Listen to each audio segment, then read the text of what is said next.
মন্ত্ৰী অশোক সিংঘালৰ বিৰুদ্ধে পুনৰ খৰব হৈছে নেমছু মন্ত্ৰী অশোক সিংঘালে মিয়াক ক্ষমা খুজক বুলি এবাৰ মন্তব্য কৰা হৈছে দাবী কৰা হৈছে যে মন্ত্ৰী অশোক সিংঘালে ক্ষমা খুজিব লাগে মিয়াক আৰু উজনিত মিয়া বিৰোধী কিন্তু গুৱাহাটীত মিয়াৰ প্ৰশংসা কৰা হয় এই কথা উল্লেখ কৰিছে নেমছুৱে আৰু মিয়া সন্দৰ্ভত যেটো বিতৰ্কিত মন্তব্য কৰিছিল অশোক সিংঘালে আৰু সেই সন্দৰ্ভত এবাৰ মিয়াক ক্ষমা খুজিব লাগে অশোক সিংঘালে বুলি দাবী জনাইছে নেমছুৱে সবিশেষ তথ্য লৈ আহিছে এই মুহূৰ্তত মন্ত্ৰী অশোক সিংঘালৰ বিৰুদ্ধে পুনৰ খৰব হৈছে নেমছু পুনৰ নেমছু খৰব হৈ উঠিছে মন্ত্ৰী অশোক সিংঘালৰ বিৰুদ্ধে অশোক সিংঘালক হযৰত মুহাম্মদৰ বাণী মানি চলিবলৈ আহ্বান নেমছুৰ সভাপতি বদৰুল ইছলামৰ খুৰধাৰ সমালোচনা মন্ত্ৰী সিংঘালক উজনি অসমৰ দল সংগঠনৰ নেতা এতিয়া কত বুলি তেওঁ প্ৰশ্ন কৰিছে গুৱাহাটীত মিয়া প্ৰীতি আৰু উজনিত মিয়া বিৰোধী বুলি প্ৰশ্ন তেওঁৰ এয়া কিয় বুলি তেওঁ প্ৰশ্ন উত্থাপন কৰিছে মিয়া বিৰোধী তেওঁ প্ৰশ্ন কৰিছে যে উজনি অসমত মিয়া বিৰোধী কিন্তু অন্যান্য স্থানত গুৱাহাটীত মিয়া প্ৰীতি বুলি তেওঁ আখ্যা দিছে আৰু হিগ্ৰে যেটো তেওঁ ক্ষমা খুজিব লাগে বুলি উল্লেখ কৰিছে নেমছুৰ সভাপতিগৰাকীয়ে উল্লেখ কৰিছে যে হিগ্ৰে অতি হিগ্ৰে এতিয়া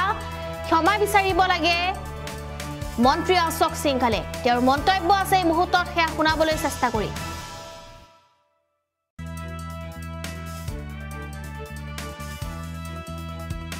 তথা মন্ত্ৰী অশোক সিংঘালক হযৰত মুহাম্মদৰ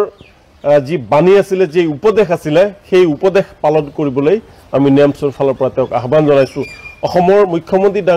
ডাঙৰীয়ায়ো মাজে মাজে বিৰোধীক হযৰত মুহাম্মদৰ যি মিঠাই খোৱা যি উপদেশ আছিল সেই বিষয়ে তেওঁ কোৱা আমি দেখিবলৈ পাইছো আৰু এই কাৰণে আমি তেওঁক মিঠাই খোৱাৰ উপদেশ মানিবলৈ কৈছো কাৰণ মন্দিৰৰ যি শিৱ মেলা আছিল সেই মেলাত অশোক সিংঘাল ডাঙৰীয়াই দাদাগিৰিৰে মুছলমান দোকানীসকলক যাতে নাযায় প্ৰৱেশ নকৰে তাৰ কাৰণে আহ্বান জনাইছিল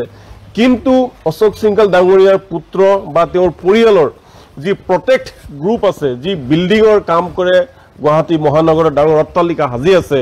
আপোনালোকে জানেনে তাতে কোনে কাম কৰি আছে সেই শ্ৰমিকসকল কোৰ সেই শ্ৰমিকসকল গোটেইখিনি মিয়া শ্ৰমিক কুকৰাঝাৰৰ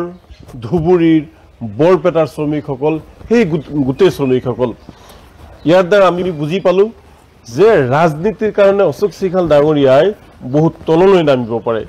গুৱাহাটীত তেওঁ মিয়া প্ৰীতি আৰু ঢেকিয়াজুলি সমষ্টিত তেওঁ মিয়াৰ বিৰুদ্ধে তেওঁ কথা কয়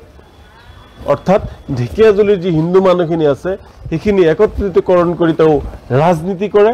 আৰু গুৱাহাটীত মিয়াসকলক অতি দৰদি হৈ তেওঁৰ যি কাম কৰি আছে শ্ৰম বিল্ডিং বনাই আছে তাতে তেওঁ মুনাফা অৰ্জন কৰে এয়াই হৈছে বনিয়া মানে মন্ত্ৰী এগৰাকীৰ কাম গতিকে অশোক সিংঘাল ডাঙৰীয়াক আমি মিয়াসকলৰ ওচৰত ক্ষমা খোজাৰ কাৰণে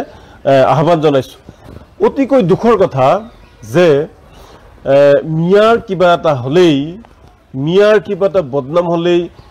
সিতু বৰুৱা হওক তেওঁলোকে জপিয়াই পৰে কিন্তু আজি তেওঁলোকে ক'ত আজি ভাওনাক অপমান কৰাৰ পিছত তেওঁলোক ক'ত গ'ল ক'ত হেৰাই গ'ল নে অশোক সিংঘালৰ লগত মিলি তেওঁলোকে উত্তৰ প্ৰদেশ অথবা ৰাজস্থানলৈ গুচি গ'ল আমাৰ হেনেকৈ ধাৰণা হৈছে যে শৃংখল চলিহা সিতু বৰুৱা